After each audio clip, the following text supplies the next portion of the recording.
Welcome to Arrested DevOps, episode 32, Starting a New DevOps Job. I'm your co-host, Matt Stratton, at Matt Stratton on Twitter. I'm your co-host, Trevor Hess, at Trevor G. Hess on Twitter. I'm your co-host, Bridget Krumhout, at Bridget Krumhout on Twitter. And I'm your guest host, Julian Dunn, at Julian_Dunn on Twitter. We have a surprise guest host, yay!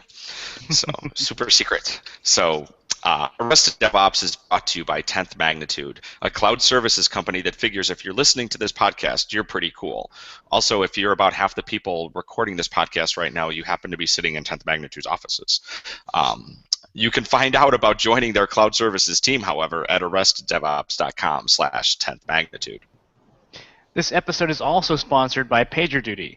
PagerDuty eliminates the noise, chaos, and manual processes across the entire incident lifecycle to decrease resolution time. PagerDuty is trusted by companies like Etsy, Nike, and GitHub. To sign up for a free 14-day trial, visit arresteddevops.com/PagerDuty. Hey, Trevor? Yeah. Read that all again, please.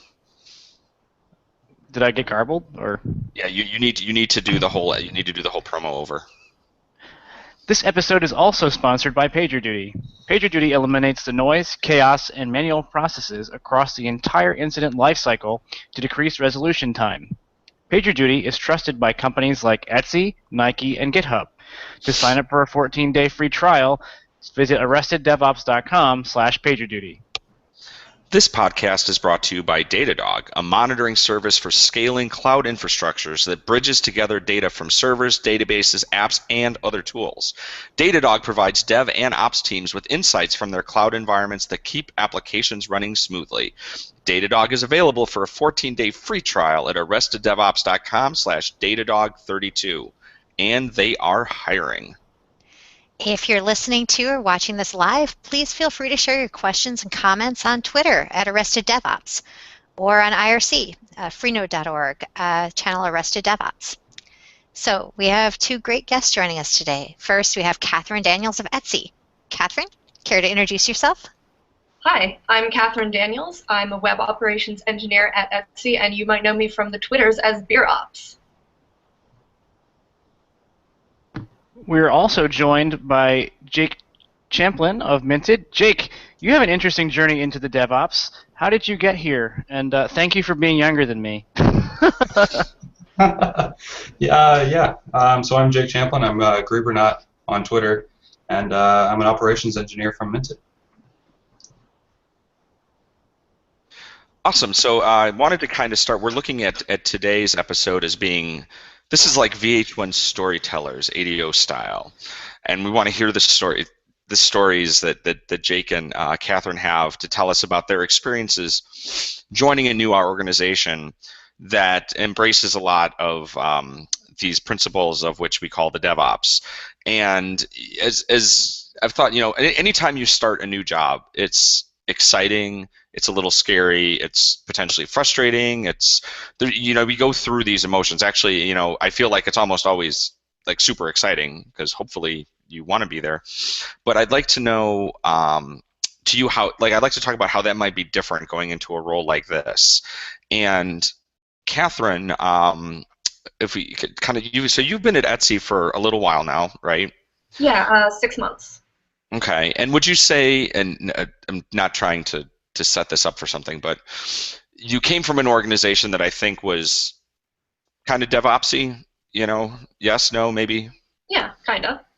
Okay, but you kind of, in some ways, one could see going to a place like Etsy as kind of like coming to the motherland of DevOps, right? That's where it's the gold standard.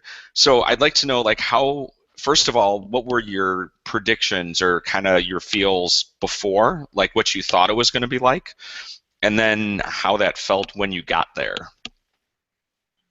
Oh, let's see if I can remember back that far. It feels like I've been there a lot longer than 6 months. I was definitely really excited to start because I'd read Code as Craft for years, been following the Etsy people talking at conferences, so I was really, really excited to get to work with those people. I was also definitely feeling a bit impostery because I was surrounded by all these incredibly smart, talented people, and I didn't feel like I really belonged there.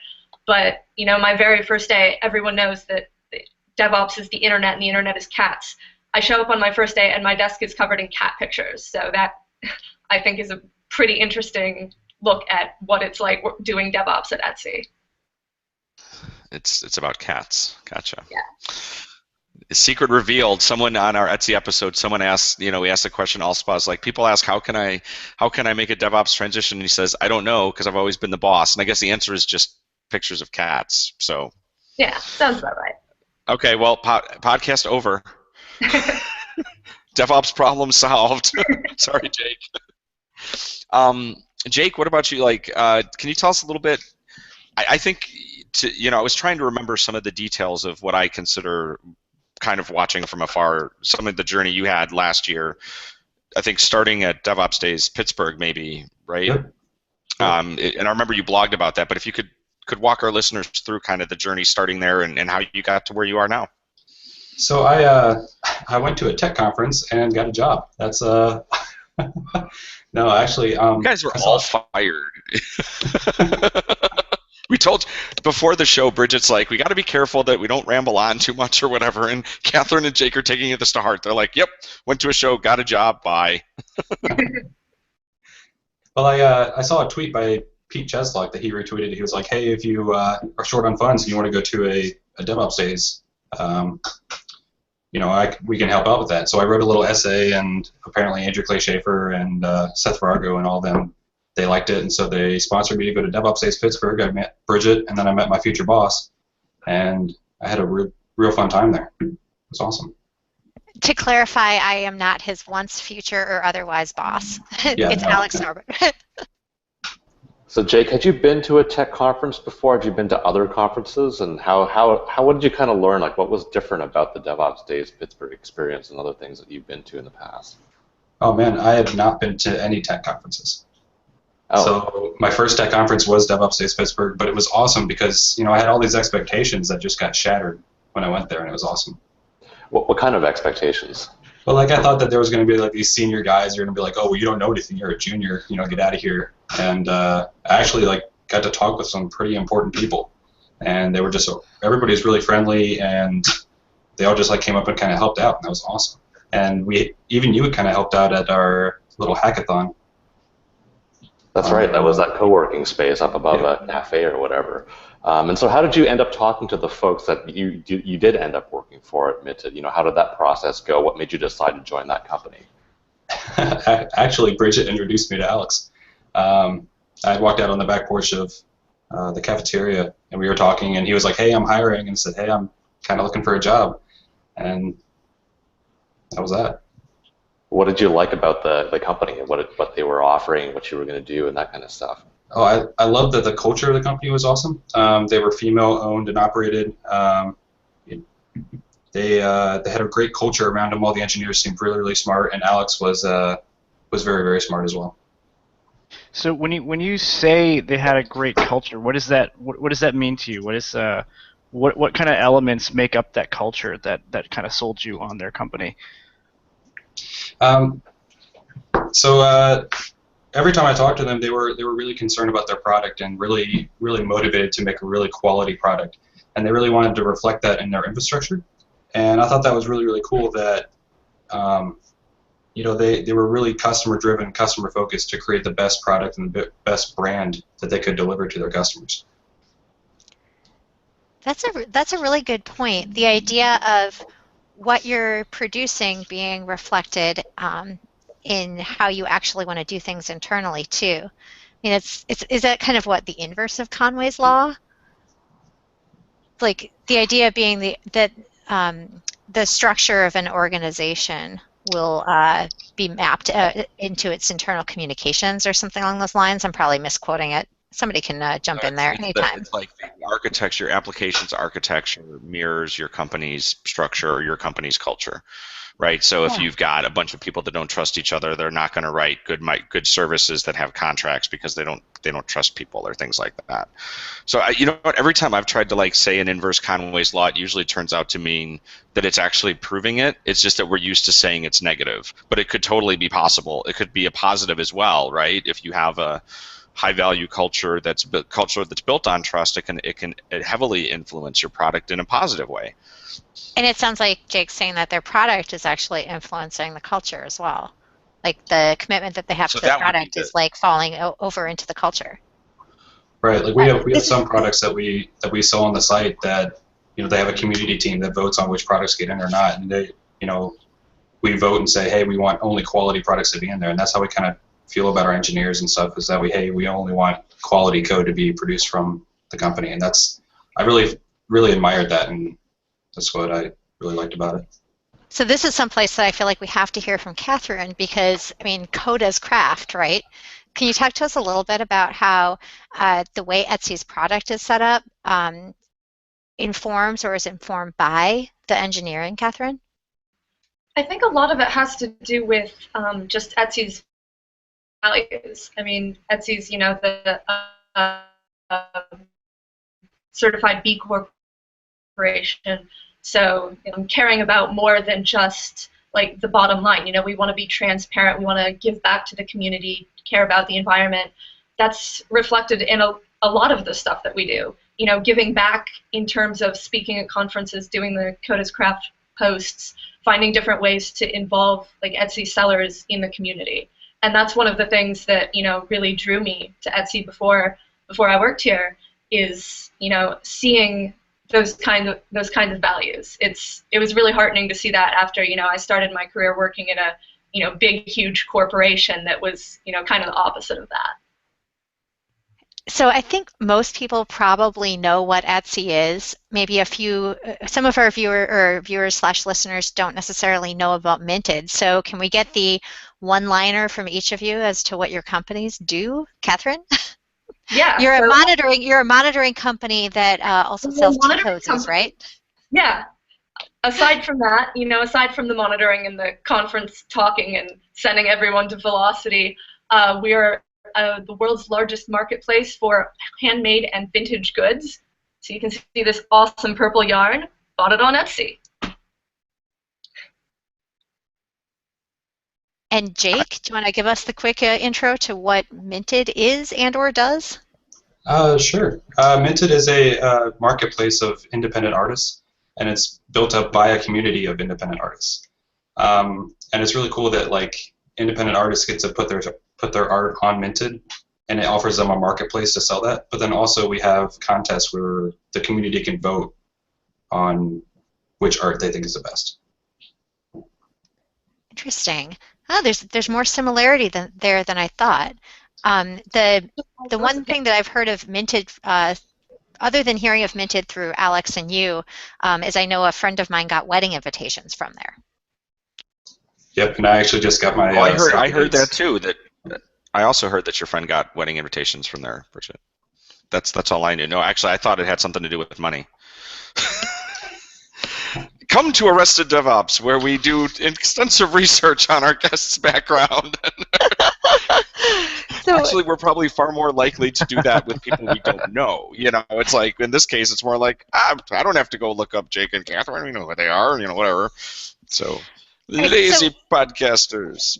So, Katherine, I remember talking to you at Velocity last year before you joined Etsy. And can you go into any kind of detail about like your decision-making process? So you're looking at this, you know, potential DevOps-y gig. How do you decide that such a gig is right for you? Like, what did your process look like? I mean, first of all, well, you know, Velocity, I spent so much time hanging out with people. There were, I think, 20-some Etsy folks there, and they knew Bridget from previous Velocities. I didn't know pretty much anyone aside from Bridget, who was, you know, kind enough to share a room with me. That was awesome. But even though they didn't know me, they would talk to me. Nobody talked down to me. Nobody was condescending or exclusive. It was a really great atmosphere there. Also, pink-haired thought leadership. That was fun. I think one thing that really sealed it for me was a couple months later at DevOps Days Minneapolis. Ian, who is one of our engineers, was talking about wanting to put together a kind of internal class on how to be an effective male ally to women in tech. And that just spoke to me so much. It it meant so much to see, a guy taking the initiative and doing these things, actively soliciting feedback from the women that he worked with, the women at this conference. Having been the only woman in engineering at a lot of smaller places and feeling like it was entirely on my shoulders, the opportunity to work at a place where so many other people were also, so driven to care about these sort of things was really important to me. That is awesome. I love that. Okay, so I'm gonna sit here and have all the feels about that. Yay, Etsy. And also I'm interested in hearing from Jake's point of view in terms of, again, it seems like some of his encounters with and decisions around, potential employers also are at conferences. So it would be interesting to hear if he had a similar or different experience. Oh yeah, it was very much similar. When I went to Pittsburgh, every person that I talked to was like, "Hey, how are you? What do you do?" Not just like, "Hey, you look like a young kid. Why are you here?" And I think I was even outside of the conference center. I was on the phone with my then girlfriend, now fiance, and I had just hung up the phone, and Bridget actually walked up next to me and said, "Hey, are you hungry? Let's eat dinner with Chef." And as in, let's have Chef buy dinner for us. I know how this goes. I think Julian was along for that adventure, weren't you, Julian? I don't know. Was it sushi related? No, we went to Fork, I think. Or it was some restaurant that was named after a utensil. Yeah, of course. Yeah, I mean, that's like the one tool that Chef doesn't have is a fork. Yeah. Funnily enough. This is true. But you have a spork. Well, actually, we don't. Etsy does. Etsy has one. That's John Cowie. Okay, John Cowie has knife spork. We have a spork. So I was thinking a little bit, and I'm sorry if I didn't mean to cut you off, Jake. So Julian and I were talking a little bit before the show, and I was thinking about, I said, so what was because I thought that I knew where Julian had worked before Chef, and I was wrong. He had been consulting there. So then we kind of talked through about thinking about my first DevOps job. I don't know what the quotes were for. They were for first, I think. But thinking about, I was like, it's kind of interesting that in a way, some ways, my first DevOps job was for a vendor. And thinking about how that comes in, and what's interesting to me is a lot of the things Katherine was talking about imposter syndrome and things like that. And for example, it gives me a lot of the feels because I think about someone who was involved in the Chef community, and then I go to work, and you're just going to have to deal with this, man. But I was like, and I'm going to work with Julian Dunn. And it's I was sitting there, and they're these people who you knew in the community, and you knew mostly from great work they did. Things I'm reading these insightful things about Julian, and we joked when he came by the office today that one of our my former coworkers here at 10th Magnitude is here, who used to joke about the WWJD. The what would Julian Dunn do, when he's trying to solve a certain type of Chef problem. I think it was more what would Julian Dunn say, because he's super snarky. But it's interesting, I guess. And then one of the things when you think about how the culture can help with that, when you've got a good culture, because you're going to walk in and you're going to feel intimidated, right? Either because it's Etsy or it's Chef or it's Microsoft or whatever.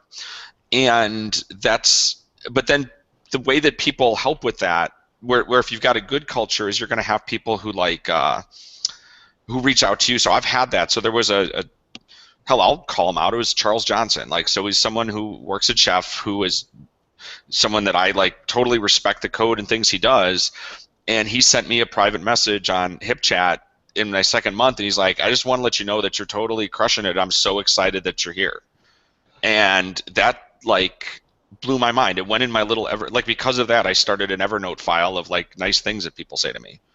And so, Matt, that's actually a great segue into something that I wanted to ask both Jake and Katherine to talk about, which is you read about these companies out there like Etsy or Minted or whatever, these DevOps companies, and I think our listeners would probably want to know what's it like to start at a company like Etsy or Minted? What did your first 60 or 90 days look like? Any onboarding experience at a new company can often be a little bit difficult, but I'd just love to know about what that experience is like to onboard at these companies. So. And 60, 90, or even your first day. I mean, Katherine, you were mentioning something about cats. Like, do you wanna take it away? First day to the first couple of months. Yeah, so the backstory with the cats was my last day at my previous job. They decorated my wall with cats, and Etsy didn't want to be outdone, so more cats. The first couple days were, kind of orientation, HR, getting all the, paperwork filled out, setting up payroll, which was really nice. Having worked at smaller startups where you're just like, okay, there's not really a lot of process, so could somebody like give money to my bank account at some point? That would be nice. It really takes a lot of stress off of the first, starting a new job to have the processes already in place for that. One of the really cool things that Etsy engineers do when they're starting is what we call boot camping. So people they'll do between 1 and 3 usually rotations of 1 to 2 weeks, sometimes more, sometimes less, on other teams right at the very beginning. So what I started, and a couple weeks after that, I spent a week or 2 doing Hadoop. I'm not on the Hadoop team, but I got to be on the Hadoop team for a couple weeks. We went to the data center, we racked some new nodes. And I think that's a really cool kind of DevOps-y thing that we do, is we get people exposed to other parts of the company and the organization rather than just their direct team. Keeps silos from building. You get people exposed to Java stack traces that they wouldn't have otherwise gotten to experience. How long do they get? Doesn't it also sometimes extend just even outside of engineering and tech? And maybe it's not the same thing. I remember hearing John, I think it was Allspot talking about something about it in this process. Someone that was like a marketing person was working in release engineering for a week because of this, and asked him a question, well, should I release the software? He's like, why are you asking me? I don't know. You have the information, not me. And that's what the story was about. And then I'm just interested. Like, it seems like there's even that capability, that it's not just like, oh, well, instead of working on the front end, you're going to work on the back end for a week, right? It's. Yeah, I don't know for certain what goes on outside of engineering, but I certainly can see that happening. The other cool thing that we do is we have what we call the first push program, where non-engineers will do their first push, usually to do something like add their picture to the team about page, which is a cool way to get them exposed to what our deployment process is like. So Jake, how about your kind of first day onboarding process? What were some of the is there anything kind of neat or unique about what you guys were doing at Minted? So I'm working remote, and it's my very first job working remote. And so I actually started a day early. I signed into chat a day early because I couldn't wait. But the onboarding process, it was like being just thrown right into the deep end of the pool. Like, here I am with this new environment, new everything else, and I just get everything thrown at me, and that was awesome. I really liked it because they were just like, hey, here's the state of everything as it is, and it wasn't just like I kept being led on throughout the whole process. It was, imposter syndrome really swelled up a lot there, but it was cool. I think I understand the whole you're in the deep end of the pool and everything feels new. And my last couple of jobs I've started were, a pretty significant departure, and then even still more incremental change from what I had in the past. And it is a really scary feeling when you realize that you've gone from, being in a place where maybe you weren't doing everything exactly that you wanted, but you at least knew all of the stuff. And then suddenly you're in a completely different, pretty intimidating environment. How do you deal with that, Jake?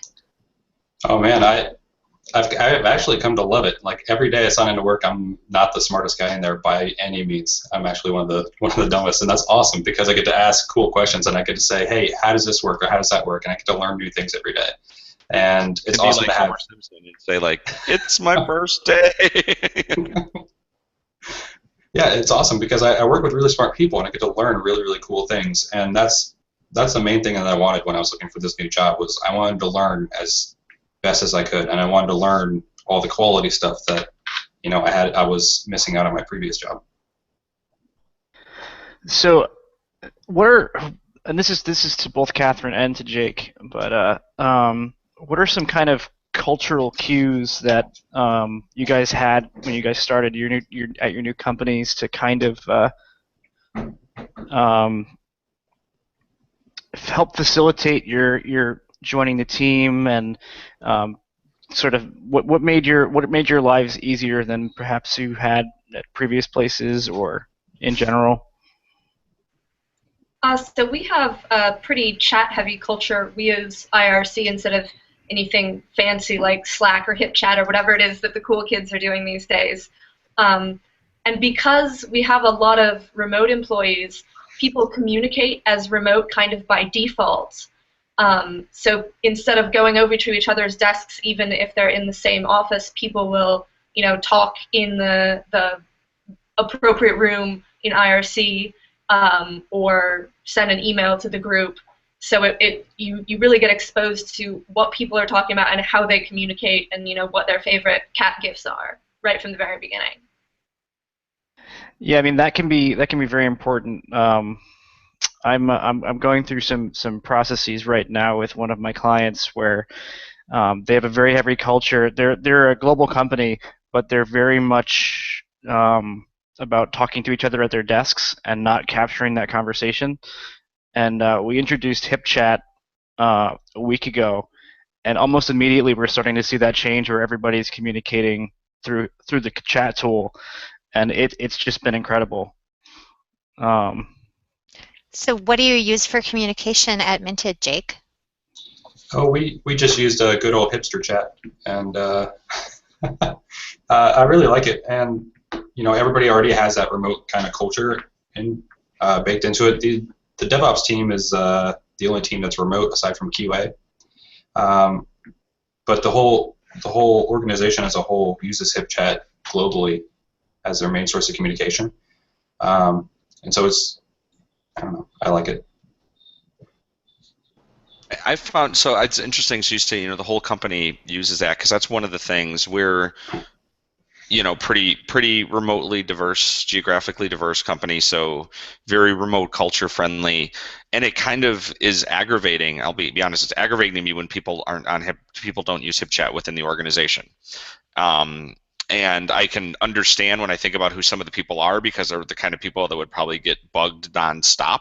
So, and I'm not going to go much further than that, because if I actually start to talk about what they do, it's a very short list. But I wonder within the organization. So you're saying, like, do you see that like outside? Is it your finance folks, your HR folks, your facility? I don't know. I'm just trying to think about, like, as far removed from the engineering and technology side, is it because I can see this as being a great leveler as well, right? Right. Like I talk to HR on HipChat all the time, because since I'm remote, I need a way to be able to communicate with them as if I could walk up to their desk. Like I can talk to them about payroll or vacation days or stuff. Do you feel like it's like I will put it this way, I feel like I could just totally hit up the CEO on HipChat and just send him a message and not even care. And again, that this is not to say like that our CEO is an intimidating person, because actually the honesty is, at this point, I probably feel like I could walk up to him and just say whatever, but maybe not. But that's what I'm saying. It's sort of this idea I'm starting to think about, and I want to know, especially being new in an organization, does this idea of chat ops or having chat or having this instant communication that's global to the organization, does that help level those levels of intimidation? Is it because it's easier? I don't know. What do you think? And Katherine, what do you think too? Because I mean, you get to work with some pretty cool, but you probably just go talk to anybody anyway. So yeah, I mean, like, hey, I do get to sit like 10 feet away from John Allspaw. So that's pretty cool. I've got that going. If you're playing the Arrested DevOps drinking game, that's a drink. I do want to jump in and ask, what are maybe some of the downsides of a chat-heavy culture? We've sort of talked about that maybe as a sidebar, but and I do appreciate that it's a very useful tool, and I have some views, but I'd love to know if anybody has been in situations where sort of chat has been abused or used in not an optimal way. Ooh, I have an example. So it is definitely possible that where I work, at Drama Fever, we've actually had people find chat to be distracting to them. Or they've been trying to decide if it's distracting for them or for members of their team. And I'm, being remote myself, a huge fan of chat because otherwise I'm so lonely. But I do appreciate that if you're trying to be heads down and focusing on something, having people buzzing in your ear, wanting something all the time is like, sometimes you just have to mute that channel in Slack so that you can concentrate. Yeah, that would be what I was going to say, is that it can be really distracting. And, you know, sometimes you need that, but sometimes you do want to get heads down and work. So, I think it's good to let it be known that if you need to, like, disconnect, turn off notifications, or just sign out entirely for a little while to get stuff done, that's okay and people aren't going to hold it against you. Yeah, it can be. So, as I said, I just introduced HipChat with this global team, and part of this team is in Paris. And so far it's happened twice where I've forgotten to mute my phone or something at night, and I've gotten mentioned at 3 in the morning, and it's like, because I've got that personality where I'm going to look because I heard it. We You actually won't be able to fall asleep until you find out that it wasn't important. Yeah. we actually kind of We'll make have, an like, ops we're guy gonna out of you yet, Trevor. Sorry, ops person. I caught myself. So we actually, at Drama Fever, if we want to mention someone, but we know they're probably sleeping, we will put spaces in the middle of their name so that it won't actually notify them. Also, what I do is I just don't have chat on my phone. I get so much sleep, it's novel. Yeah, and Alex, my boss, he makes us as a team, or he really wants us as a team to, like, not have phone notifications and not have anything on your phone. That if you're not on call, don't come into work if an offshore QA team wants you in at 3 in the morning. And Jake, Yeah, Jake, weren't you even saying something about like not logging into chat on your day off, things like that? Oh yeah. So talking about, like, previous jobs versus current jobs. At my previous job, I was, like, on call 24/7, and that kind of sucked a whole lot. And right now we have on-call rotations where you're on call a week at a time, and if you're after you're on call, you get the next Friday off, that's a really cool benefit. And if you sign in a chat on your day off, you get yelled at and told to go home. So they actually kick you out of chat for working. No, Katherine, I know Etsy has a really good culture around work-life balance too. And didn't you, in fact, write a blog post right before the end of the year about exactly that? Yeah, about disconnecting, because, I have also been at previous gigs the only on-call person 24/7, and it's hard to get out of that mindset. I remember it was probably my first month at Etsy, I got sick. I made it into the office, and then I realized, oh, this sneezing is getting worse instead of better. I'm going to go home so I don't, spread it around. Brought my laptop home, signed back online, and my coworkers are all, what are you doing? Stop working, go rest, go snuggle your cats, go play video games, and jokingly threatened to take away my VPN access if I didn't, stop working and take care of myself, which, was so heartwarming. That is beautiful. That's something I really appreciate at 10M is if there happens to be a week where something keeps me more than a reasonable amount of time for that week, I can immediately turn around and talk to my bosses about arranging a day off or a couple days off, depending on how much time it actually was, to kind of make up for that and make sure that I'm not being burned out, which is really awesome. Yeah. Sorry, Alex has even gotten my fiance to start yelling at me when I'm working too late. So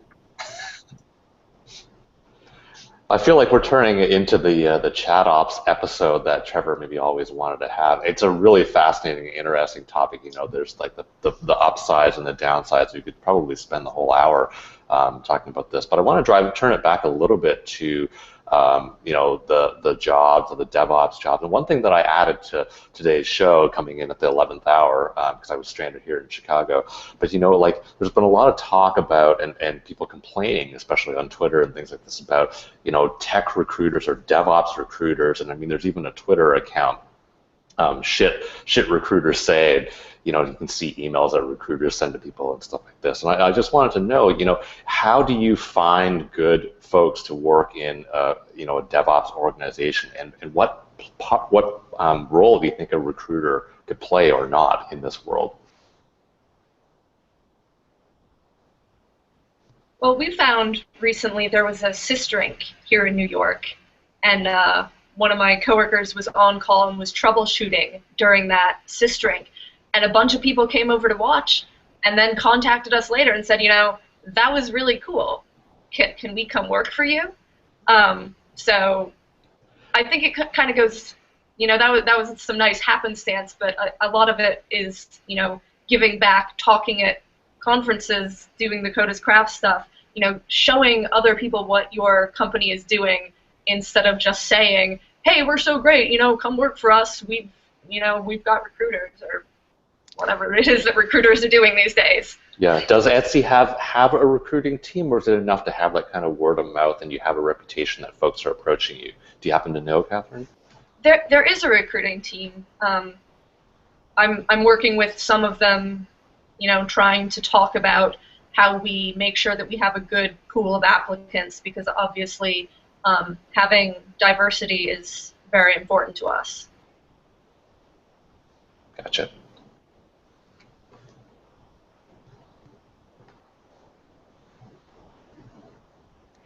So you've both been at your now not entirely new jobs for about 6 months or so?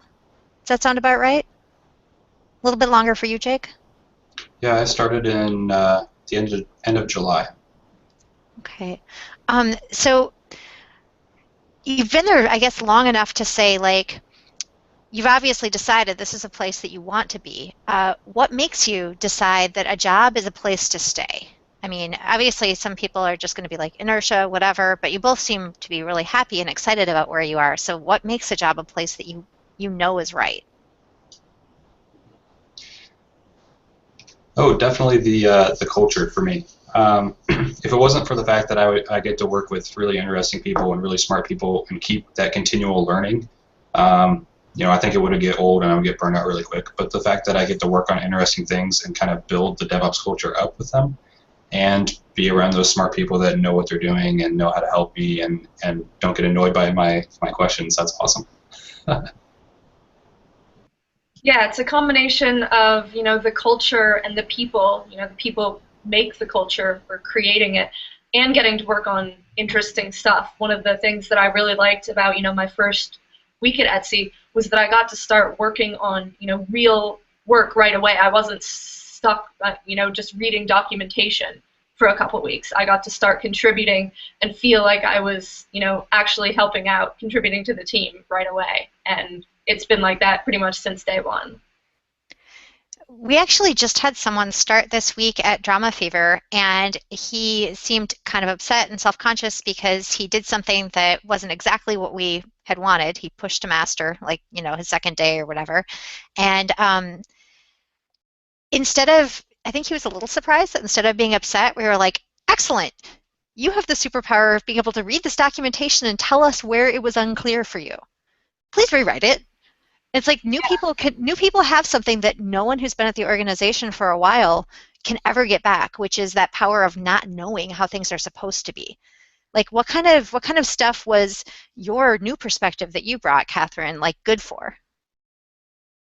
Let's see, I'm kind of good at breaking things. I remember my first week I accidentally broke Nagios Herald, which is this lovely thing that wraps your Nagios alerts and adds context to them.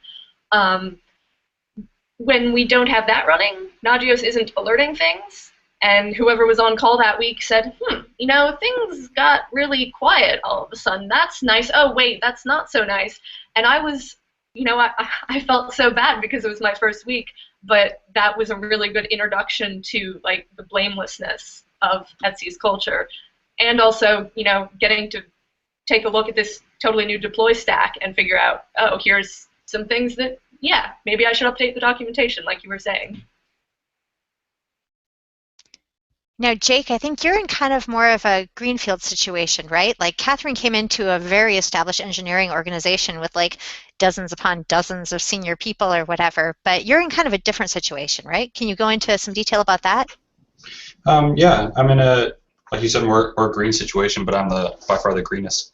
Oh, sorry, I meant greenfield like you're, instead of a giant established stuff, you're actually like starting from the ground up and building the stuff. Oh yes. So when I started, we had Puppet and we had a little bit of legacy chef stuff, but the main thing is we were strived and starved for help when I started. And so when I started, I was able to just dig right into the documentation and make commits my first day, and really start giving back.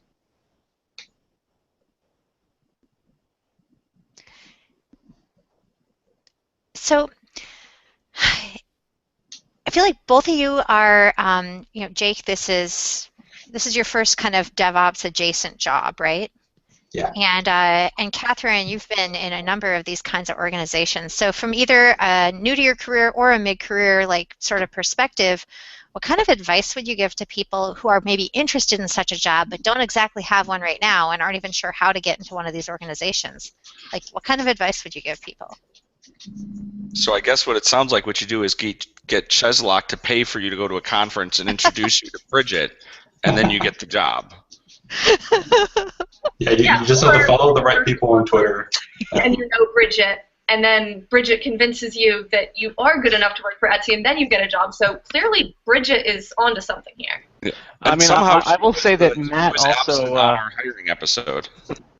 Matt was the one that kind of gave me the whole understanding that DevOps kind of wrapped subjects that I cared about together, and convinced me to look into how that worked. So yeah, it sounds like talking to people in the community is a really good place for you to start. Yeah, if I hadn't been on Twitter complaining about not knowing what I was doing all of those years ago, I would have missed out on so many connections. I wouldn't have met any of the amazing people that I, get to talk to and work with today. So having people be able to reach out and participate in the community is really important, I think. I think a big thing, it sounds like a negative statement to say that it's not what you know, it's who you know.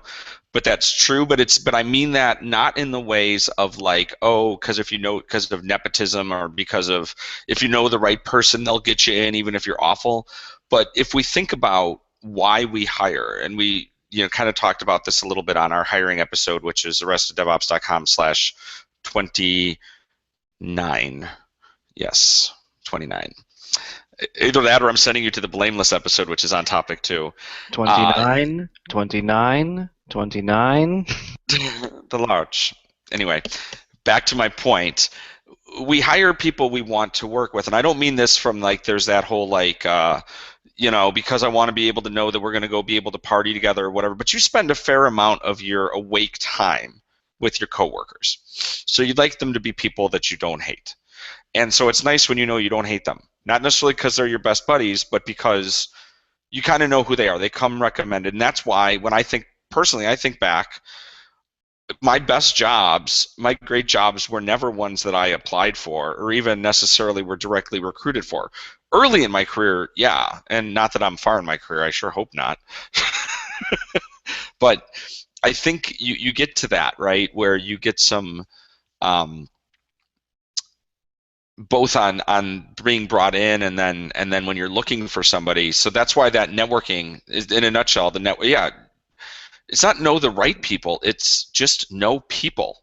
Right. I mean, if you have a good conversation with someone, that's going to stick with you, and you're going to remember that person. And when that name, if that name happens to come across as a resume, or you get an email, or you need somebody, and you remember they were talking about maybe being a little uncomfortable where they were, there's somebody you can reach out to and talk to about joining your team. That was one of the best resources and assets that I had for getting this job was the community. And not only just me being, like following the right people on Twitter, but like the community's response to everything that I had to say. So I went to Pittsburgh and like I got to shake Mark Green-Biraco's hand and like talk to him. I was like, what the fuck? Like this guy is like huge in the whole community, but he was like talking to me like a friend, you know. And I got to talk to Ben Rockwood, and he was again just another huge person in the community, but just talked to me as if I was right there with him when I was colleague. He didn't talk to me like I was less than. I think, and Jake, correct me if I'm wrong, and I maybe my brain is a little melty, so I might not be remembering right. But I think the community helped you a little bit. If it wasn't you, this is true of somebody else. But I remember someone having this challenge when thinking about making a change like this, and getting advice from a certain direction from someone close to them or involved to them or whatever, and basically having the community kind of come back and say, no, you can do, just like Katherine said, having, she had Bridget say, no, you are good enough and smart enough and awesome enough to go work at Etsy. You had tons of people, a bunch of people saying, no, go, you are good enough, or take the risk. So first of all, am I remembering that right? Yes. Your face tells me I am. Okay. Yeah. So number one was my family, and those are the people that you're supposed to be like close with, and you're supposed to be like, okay, Mom, yeah, I'll do whatever you say. And they were saying like, hey, it's a startup. It doesn't, you don't know if it's a viable income. You don't know if they're like going to be stable in the next couple of years. And then I'm like looking on Crunchbase, and like they have millions of dollars. Like, so it was just weird, like coming from a family perspective. Of my family's the kind of people that like they get a job and then they work at that same job for 50 years. Get a gold star and they retire with a pension plan. And, I think it was Bridget that tweeted back at me and said, that's not how this community is. This is a, you work where you work and you're always going to have a job. So. Yeah, and speaking of that, I think, Katherine, do you want to give us a little bit of reaction to the super exciting Etsy news from yesterday? Oh, so here's what I can tell you about that. No comment. Ooh, no comment. I am really excited about that no comment. Seriously, never allowed on this show again.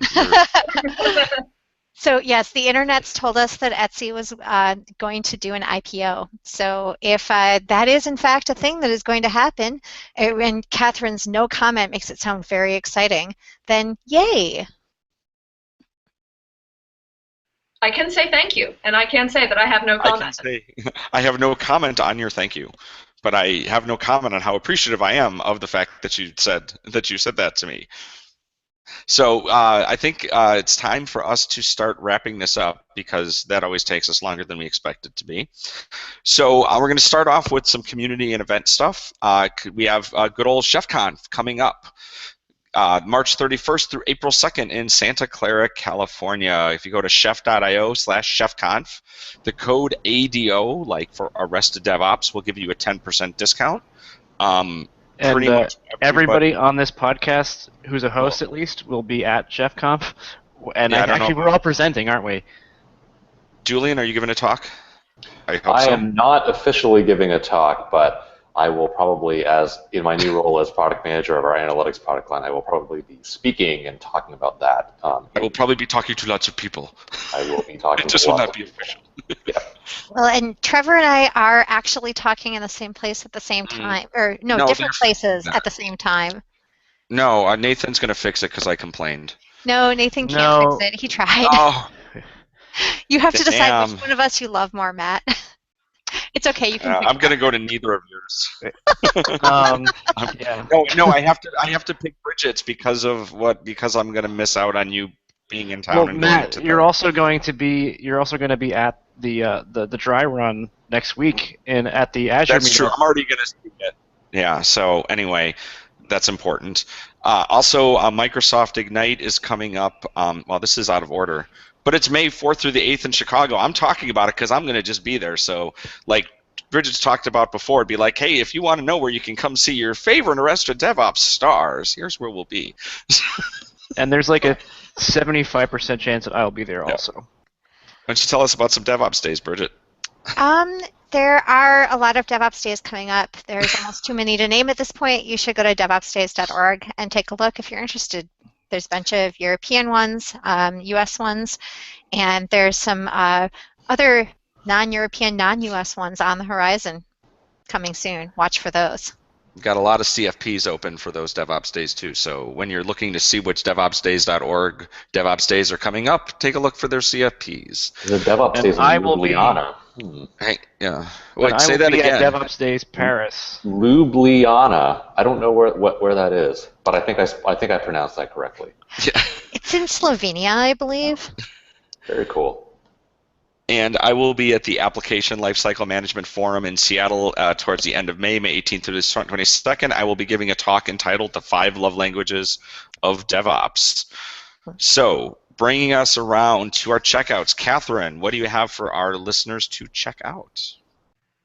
So I discovered a fun thing today. It is ibrokegit.com, which you can go there, and if you've broken your Git, you can put in how you broke Git, and it will tell you how to fix it and what's going on. So if you've ever gotten yourself into some terrible detached head state, the internet has answers for you. I also found something called teammate.io, which is terminal sharing, which I think is really interesting for the possibility of, onboarding new people when they're remote. Instead of going over to their desk, you can just share your terminal on the internet. The internet's a magical place, apparently. Yeah, I saw that listed in there. I'm really intrigued because it looks like it forks off of Tmux, and I've never been able to have. And I think that's a thing that is people do, but you have to be smarter than me. So I'm real intrigued to check that out because it's stuff like that's also really good for pair programming. So I've heard. Jake. Katherine actually stole my pick. I was going to pick Teammate. But yeah, Teammate is awesome, and it works really great with Tmux. My first pick, though, is a blog by Jessie, I think it's Frizzell, and she just gave a talk about Go in Europe. But her blog post is running Linux on a Mac. And so I've done this with my MacBook Pro, and then I've just recently done it with my Air yesterday over my lunch break, and it took me half an hour. And I'm fully up and running, and Linux has gotten a lot better, guys. It's time. And then my second pick is a really nice article by Helena Nelson-Smith on mental overload. This is spawned out of the blog post that was passed around on burnout that's been going around in DevOps Weekly and everything else. And she responded to this in a email thread between me and Gene Kim and a couple other people. And I read through it, and it was very interesting.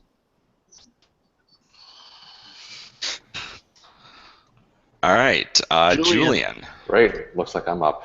So my first pick is a blog post, and this might be actually controversial, a little controversial. At least the headline is. I think if you read the post, it's not that controversial. The headline of the post is, your job as a developer is not to write code.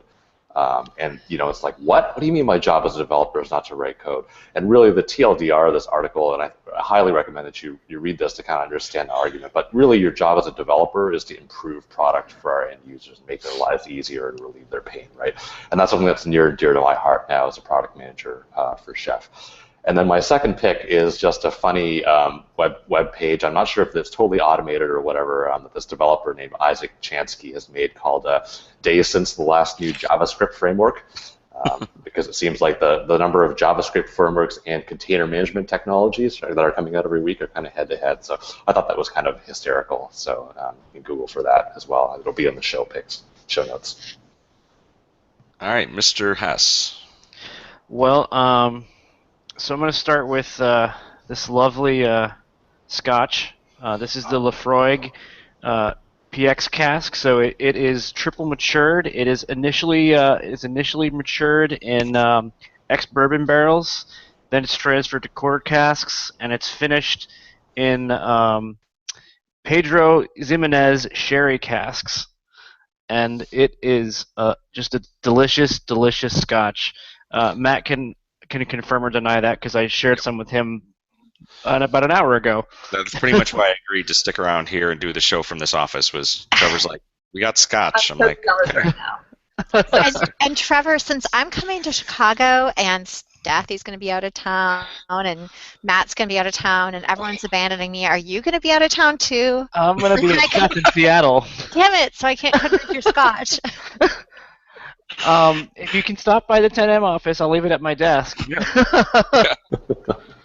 Yeah, you know Shannon. Shannon will let you in, and nobody will look at you strangely if you just go take a drink out of Trevor's stash. So the sad thing about that scotch is it is only available in the duty-free stores at the airports. Good thing you're going there every other week, so Yeah, I know right? what you can bring back. Anyway, what else you got? So last night, I went with my best friend and my girlfriend to go see the Book of Mormon, which was absolutely hysterical. I love musicals. If I hadn't been diabetic, I probably would have decided to go to Broadway and try that hand in life.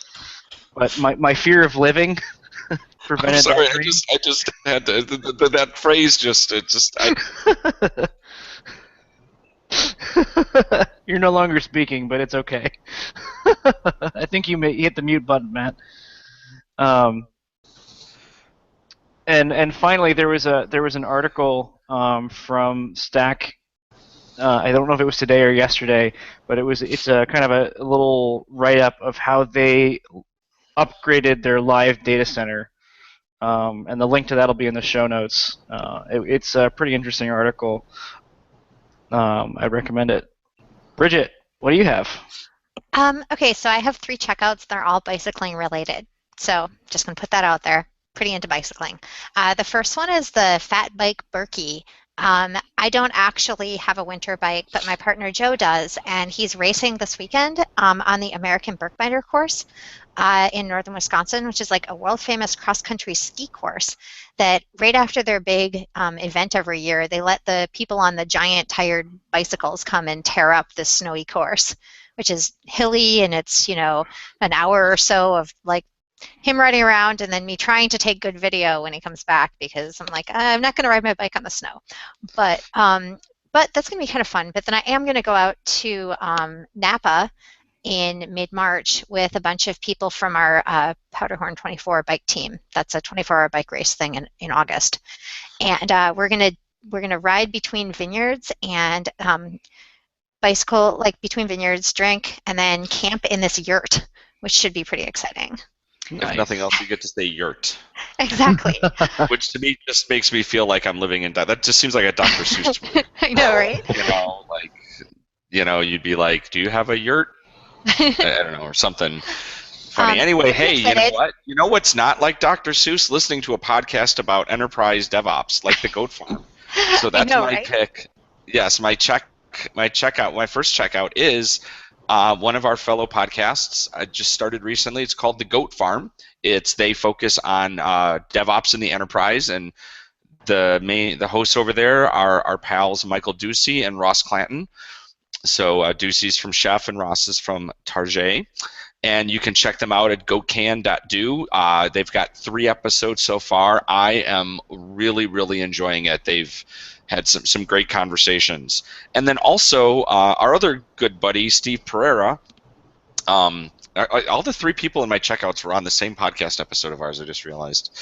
There's a theme. Anyway, his group, his company, something he has to do with, they put together this thing called the DevOps checklist, and it's not actually a joke. Like, we would usually make a meme out of this, but it's available at DevOpschecklist.com, and it's really pretty insightful. It's kind of basically they've gone and collected from various sources, and they kind of talk about where they got the ideas from, besides, people like Steve's own big brains, about how you can kind of evaluate your organization's not level of DevOpsing, but kind of aptitude towards a lot of those principles.